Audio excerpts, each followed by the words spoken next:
Hey guys, I thought I'd end the weekend with this one really interesting video I'm going to show you. It's real quick, but it proves a major point about the reason why these guys use the 11 by 14 system.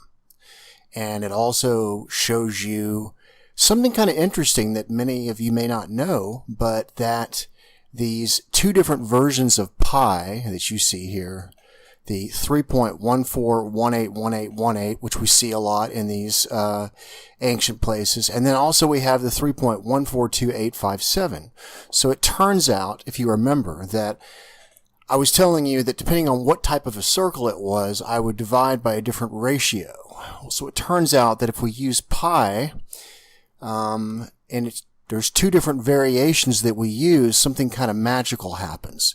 And then also it's going to kind of prove the point I was telling you about pi that we use currently and why it just doesn't make any sense for this system. So the first thing I'm going to do before I show you the magic is I'm going to plug in our standard version of pi.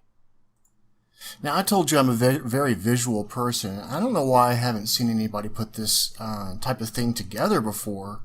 But seeing it visually really makes a difference. So right here, these values are trying to calculate the circumference for these values. So this cell right here is trying to calculate the circumference for these 11 circles. So what these are right here are circles of sizes multiplied by 11. Now there's probably a lot more numbers that divide by 11, but I decided to go ahead and just put all the 11s, so we have 11, 22, 33, so forth and so forth.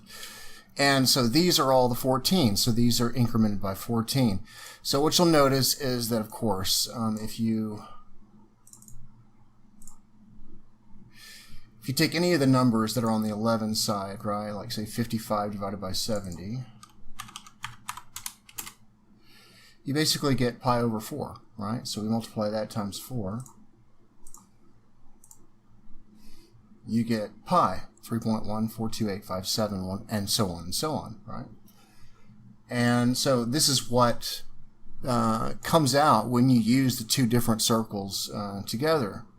When you're looking at one size circle, though, and the other size, it depends a lot on the value you get. Let's take a look at something. If we just use regular pi, okay, so this cell that I'm showing you right here controls pi for all of these values in this column, okay? So if I use pi as we get it from Microsoft Excel, then this is calculating the circumference for this circle here. And let's do that for the 14s as well. So this is equal to pi. And so you can see that what we've got is these numbers may be exact or pretty close to being exact, but the difference between this and what we see with the other ones is within a margin of error of usually like 1,000th or 10,000th of a percent. But the advantage of using it this other way instead of using this particular one is that you begin to see the harmony in number, which is what these guys were doing and the reason why they used this particular system. So the next thing I'm going to do is to kind of show you the way this works is I'm going to take the 14 circle pi and I'm going to plug it into the 11 circles, and we get this. We're starting to see a little bit of a pattern there, right? But we're still lacking. And I'm going to take the one that is the 11 and I'm going to plug it in here. And it looks like this. So we can see that there's some kind of a pattern there, right? But now let's switch the values. Let's use the 3.141818 and we'll put that in the 11 circle column. And we'll take the other one and we'll put it in the 14 circle column. Now look what happens. And I had to scratch my head a couple times when I looked at this because I was like, am I showing all the decimal places? So if we do it this way on the 14, there are no decimal places. They are all integers all the way down when we use this. Here's our 594 by 756, and this is indeed the circumference minus a very small fraction. 756 circumference is basically 2375.999. It's very close to 2376. But what we can see is the harmony in number, because as I said, 2376, if you divide that by 2, it's 1188, which is twice the value of 594. And we can see the 186624 come out, and take a look at these numbers that we see here. 10368, 20736, 31104. These are all precession numbers. You see this? All precession numbers. Now, the 707 one is not in here, which I think is interesting, because, I haven't put, number one, I haven't put all of the things that divide out by 11. Obviously, 707 divides by 11, it comes out to 101.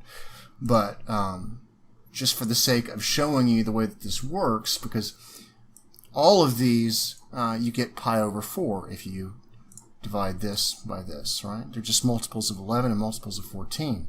But the magic is when you look at the circumference and you use the correct version of pi for depending on the type of circle. So if you have a circle that is whatever the number is, take a look at its factors. Remove the decimal place, and then take a look at the factors of that particular number without the decimal in there. Usually about 5 digits is sufficient. In other words, if there's 3 numbers after the decimal place, then just usually use those 3 numbers, unless the numbers are extremely large. Then you may not find something out there that'll give you those factors. But anyways, these are precession numbers. As you can see, the 5184 is right here as 518.4.